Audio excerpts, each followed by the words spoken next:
Hey everyone, welcome back to the daily trade review and recap by yours truly. Going through, what was moving today. I didn't make a single trade today. Um, we watched some stuff. There's no need to trade every single day. There's just so much China pump and dumps. Even I'm more of a news-driven catalyst guy, which we did see a few of. And right here we see Open doing exactly that. It's a short squeeze candidate as well, announcing that it's going to be using crypto treasury for backing of mortgages, which is actually pretty cool. So they also announced a new CEO, I believe, just this afternoon. So making some serious moves here from $5, $6 all the way up to 7, almost 8, 31% currently and climbing. It's great to see a lot of retail riding this short squeeze candidate here.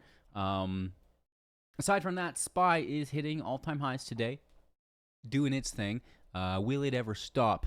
I honestly don't know. We had merger news, ASST last night after hours hitting, which was pretty decent, and then just a massive gap up this morning. Closed yesterday at like 9.20 and capped all the way up to $20 this morning, finding some consolidation around that $13, $14 mark before dying back down. So, I don't love merger news, but sometimes you get the move, and the algorithms have really been on literal drugs this week. We've seen a 5,000% runner, 2,000% runner. So, it's crazy. And that's a big reason as to why I'm kind of taking the day off. Just letting things settle, kind of getting used to that. Often when there's extreme euphoria, the market pulls back, right? It contracts, and a lot of people act as if that euphoria is, present, and it's easy to get burned. So, take a breather, reassess, and then move forward. So nice move here. Don't care for merger news, but at least it is a catalyst. It's not just no news China liquidity pump. Camp also having an oversubscribed private placement, which you think is really great until you read at it. It's at $1.50. But it's the euphoria in the market's crazy. People just are slapping anything. Private placement sometimes does hit different, but at the end of the day, just it can't sustain these extreme gains, and that's what you get when the market's going so crazy and everything's just bought up immediately. Is it's overbuying it, right? And then you have to obviously have the opposite reaction, which just melts the order book because buy pressure doesn't sustain, and it's a round trip, which sucks. GLE, I think this is China, no news, right? Just we've seen all week China pumps, and when the algorithms are set to buy, it's easy for organized retail to pump specific tickers, specifically low market cap. So we see GLE market cap 24 million here. It doesn't take that much money to squeeze it. So the daily average volume is 1.5 million, and today's current volume is 20 million. A massive discrepancy between the two, and that's where you see parabolic price movement, is when you have hot volume, like a lot of it, on a stock that isn't used to having the volume, right? So that's it's the same thing every single day on the channel. You're gonna get it. You'll figure it out. So we don't like it. We have CWD as well. This had some news the other day, but ultimately is still a China play, which $5 all the way up to $13. So you can see just how aggressive these moves are, and how tempting they are to chase for a lot of people. Have the discipline. If you want to rinse some profits from the other day, sure, but definitely size down, right? You don't want to be doing that full 3% here. Maybe 1% at most of your account, but probably less. Treating them a little bit more as lottos.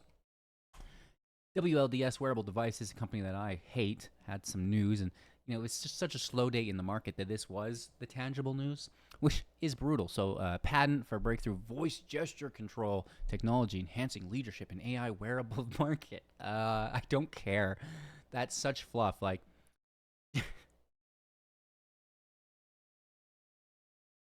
No, I can't even imagine.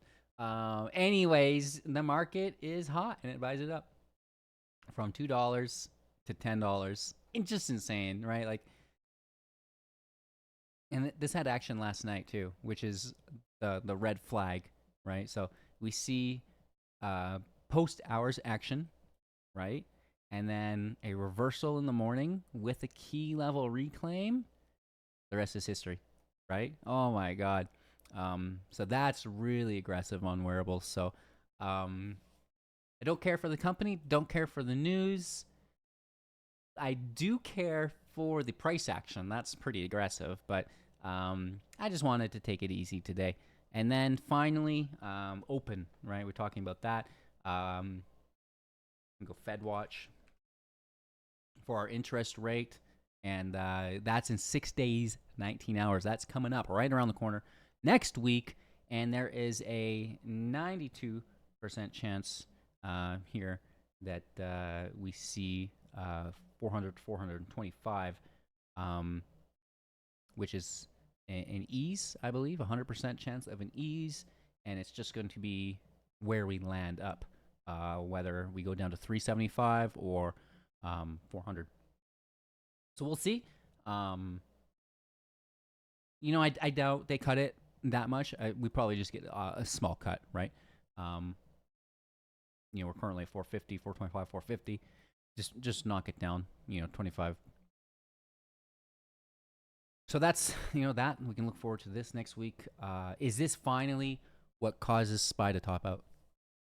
Right? Is the interest rate cause SPY now to retrace? I would expect. Open still climbing. 6 billion market cap we're hitting here, which is pretty cool. So, how high does this go? Let me know in the comments. Where does open go to? That's actually pretty decent news. Honestly, that's not bad news. Having crypto treasury for mortgages, I kind of like that. So, I mean, I hate cryptocurrency, but as far as crypto news goes, okay, I'll allow it. Any other things you guys want to talk about day to day in these recaps, let me know. Of course, if you ever want to play Magic the Gathering, check out Hello Good Game. That's my other YouTube channel where we play Magic the Gathering all day, creating a new deck every single day, which is a lot of fun. Of course, we have also now the GameStop videos on this channel as well. Those have been doing really, really well. Thank you to all of our viewers. And we do learn more here, though. I'm going to be honest. If you're watching these videos, this is where you learn how to be a real trader. I love GameStop. Make that clear, but the true pride and joy of the last 5 years of this journey has been learning to trade. Being able to fish in the pond every single day and feed me and my family. It's good. And this is how we do it. And I can teach you how I do it. And then you can expand off of that knowledge base and go forward on your own journey, right? So it's just been my pleasure. Thank you all so much. I hope you have a magical day, and I'll see you soon in the next.